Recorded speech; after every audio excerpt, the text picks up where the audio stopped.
Over by Reece. Over there. Over there by Reece. Ready? Guys, down. Center. Hey.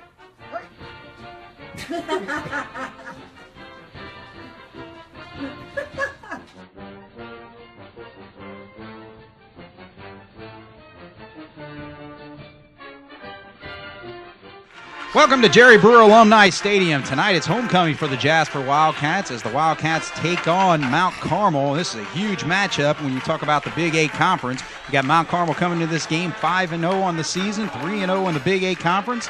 Jasper Wildcats at an even 3-3. However, those 3 wins coming against Big 8 Conference foes. Yeah, and I tell you, as far as their defense, too, I mean, it's a pretty solid defense. They're led by Samson Margellin, who's actually averaging about 11 tackles per game, and on the season, he's already got 9 tackles for loss. So he's going to be one key defensive player that the Wildcats are going to have to focus on. So we're set for the kickoff here as Mount Carmel will kick off to the Jasper Wildcats, and it's going to be fielded right there at about the 6-yard line. And straight up the middle is Milligan, and he looks like he's got a little bit of room as he's able to get across the 35-yard line. So a good field position there, about a 30-yard return there. Jasper Wildcats led tonight by the return of Justin Pearson. The junior quarterback is back in action after his couple games that he was out with a concussion. Pearson, who's 28 of 60 on the season for 502 yards and 4 touchdowns. So there will be some changes. Actually, you can see Wagner's back tonight, so it's good to see him back in action, number 87. He's split out to our near side.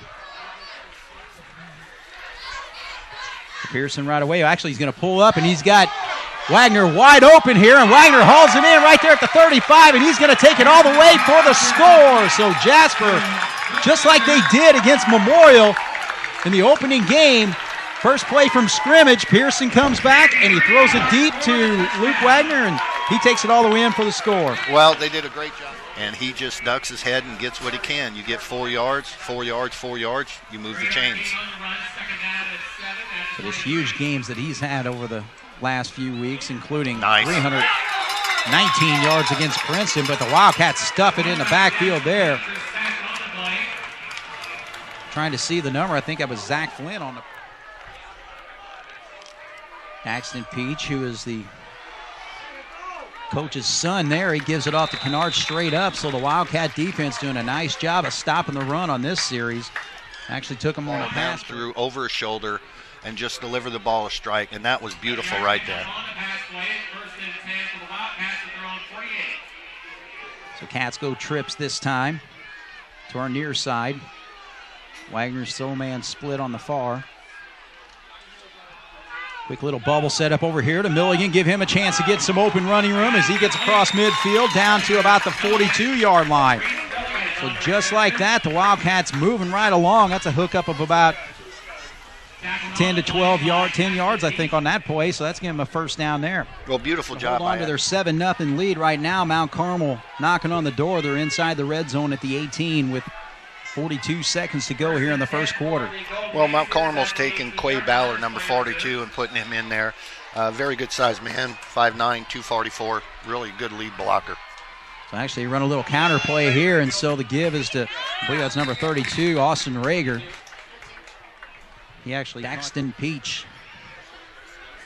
You know, Craig, when you talk about a team like Mount Carmel, with their size and their experience and their explosiveness, you're not going to stop them. You just hope to contain them. Right. So Jasper, okay, we gave one up. Let's get a good return here. Let's get our offense back on there, and let's take the lead again.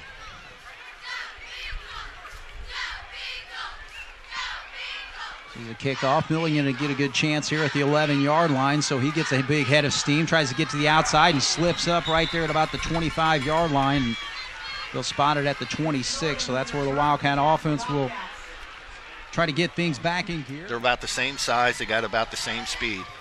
But he did a nice job of keeping his head up.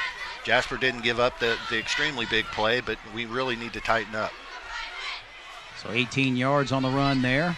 Kennard gets it on the left side. Another nice hole, but he was tripped up. It looked like Zach Flynn was able to get his shoelace before he went off to the races again. Well, The thing about it is when you have a running back and a quarterback that's being effective like Mount Carmel's, it's very easy as a defensive back to get sucked up, and that's exactly what happened there, and we must remain disciplined. So the kickoff, Milligan's going to take it at the 10 this time. Gets across the 20, sees an opening there, and able to get it all the way to about the 30-yard line. So Jasper will start there, so the offense is going to have to continue to move and put points on the board. First down and 22 is not going to be that big a deal. We have to stiffen up.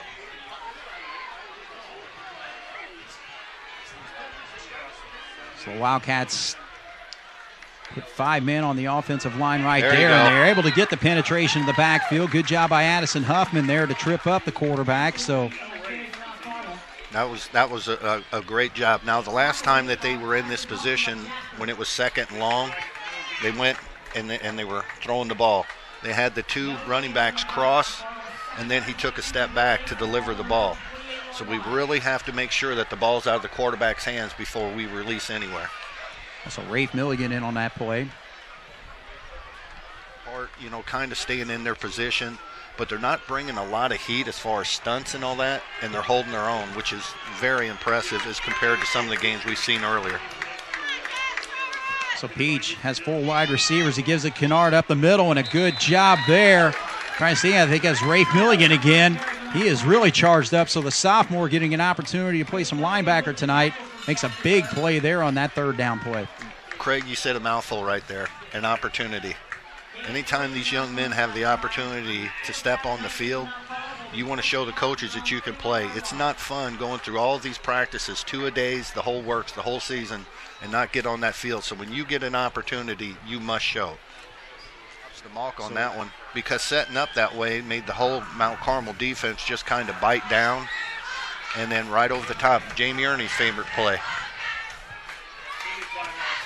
5:15 on the clock, 1st and 10 for the Cats. Little pitch out here as Milligan came in motion. He's going to be able to get to the outside. Was able to, oh boy, I thought he was going to get away from Margellin, but he was able to get his foot tripped up right there, and what could have been a big play winds up only being about 3 yards there, Bob. Yeah, but he did an excellent job. Trevor Kennard had a shot to drop him about 3-4 yards behind the line, and he was able to outrun him, but unfortunately he was getting too close to the sideline. He was going to have to cut it up, and that gave the defender the opportunity to reach up there and grab him. And I think you just got to find ways to get the ball into number 25's hands. He's just too quick. Yeah, I agree. So good job there for the referee. Drop that flag late, but they pick it up. Well, now when you say I'm right, could you please call my wife? Absolutely. Give me your text. I'll text her right now. I would appreciate that. 4th and 5. Jasper with a big play here. Wagner coming in motion. He's going to roll out, pulls up, throws a bullet there, and there's a nice hook up to Milligan. He's able to get away from the defender. Daxton Peach had him stopped right there at about the 23-yard line, but he was able to get away. He had plenty enough for the 1st down there, but now sets up the Wildcats just shy of the 10-yard line, so a nice hookup of 25 on that play. Yeah, and you said it. You said a mouthful right there, Craig. That was a bullet. That's the only way that ball was going to get there, and he delivered it. Pat that young man right there on the helmet.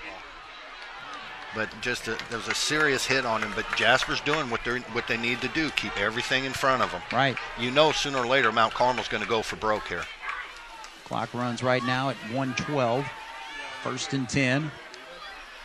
Stack backfield, so nice pursuit. He's going to run there and tries to get an opening, but gains it to about the 37-yard line there. I can't believe their coaches haven't burned a timeout yet.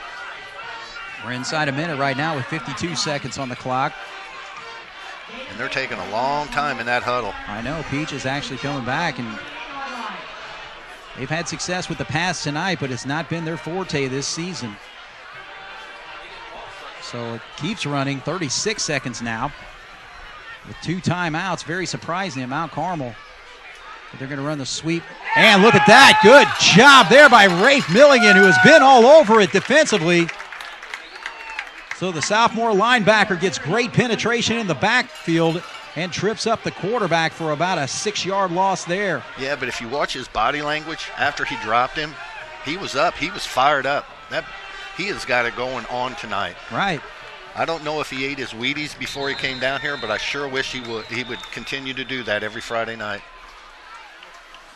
That's 1 yard. So, Bob, Cats look like they're in the second quarter, started to kind of get things under control as far as the rushing attack of Mount Carmel. They'll have to continue to do that here in the second half. Oh, without question. We don't want the end of this game to be a tale of two halves. I will say, as far as halftime adjustments, I'm sure Coach Ahrens was in there just saying, guys, just keep plugging, keep doing what you're doing. Maybe a few little tidbits here and there. And I'm sure the Mount Carmel coach was in there trying to tell somebody on offense, will somebody block Raife Milligan? Right. He was an absolute man-child in that first half. Absolutely, he sure was. He had 7 total tackles, including 2 tackles for loss. So that will need to continue on for the Jasper Wildcats. In that first half to where Mount Carmel's really close to putting it down on the carpet. They did on that one. Of course, they've got the ball back, but Jasper's really being aware and aggressive on defense. 8 minutes to go here in the third quarter. Nice Counter play going the outside, and the Cats able to pick up Rager there. So he maybe gains 1 on that play. I'm going to give a lot of credit to our main man in the first half on the defensive side, Milligan. He really made him pop outside, and they came to the short side of the field, so he didn't have much room to go before he was going out of bounds. But Jasper did a beautiful job on pursuit. 6. Clock ticking at 6:06. Play clock at 14, so Mount Carmel with plenty of time to get this play off. Jasper 21, Mount Carmel 14. Play action. Nice. Into the backfield is Raife Milligan, and then he gets a pass out there, and a good defensive play there by Jacob Lentz, but also over there was Zach Flynn as he tried to pass that ball to McCarty. McCarty is not able to haul it in, so good defense by the Wildcat corner and linebacker there. Well, if he pulls it in, he's going to get a few yards there, but he was going nowhere. They had that.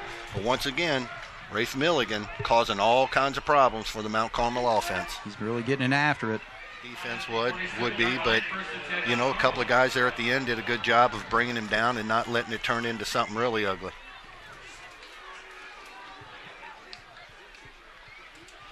Give us a Kennard on the right side this time, and he is brought down. Raife Milligan again on the tackle. I think tonight when Mr. Kennard sleeps, he may have some dreams of black jerseys because, boy, they're just everywhere. Ballard up front, who's a big boy, and you try to do something fancy. But, that works out. Now let's stop him here. So actually, they try that counter play, and spinning away is Rager, and he's going to get to the outside, but I think the Cats are there to cover it, and so he's not going to gain much, and a late flag flies. So this could be a huge advantage for Mount Carmel. Got 5 minutes and 17 seconds to make something happen here. It's returnable. Milligan gets across the 20, stays up, run up forward actually, and can't quite get to the 30-yard line there. Not a bad return. Sure-handed. With a 49-yard touchdown run by Ryan Ewing. Looked like the Cats going to tie it up, but the mixed extra point by Corbin Kaiser. And Mount Carmel will walk away with a 28-27 win over the Wildcats here on homecoming. I got to say that Jasper did play hard tonight. They did some good things, some things that coaches are definitely going to point out on film. The young man that, Lentz, when the ball popped up and hit his hands and went down, Malik does that a lot. And I really hold my breath whenever he does that. But as you had mentioned, if you do decide that that's what you're going to do, you have to go at it with everything you have. Aaron wanted Jasper, and it's still possible to get a share of the Big Eight. As important as that is for him, his main concern, especially the way this season started out, was getting these players to be better. And you have players like Raife Milligan. Mm-hmm. He's a sophomore. they really concentrated on him in that second half. You could just see it. They were hitting him with one guy, bringing another guy. You know, we did a good job on our defensive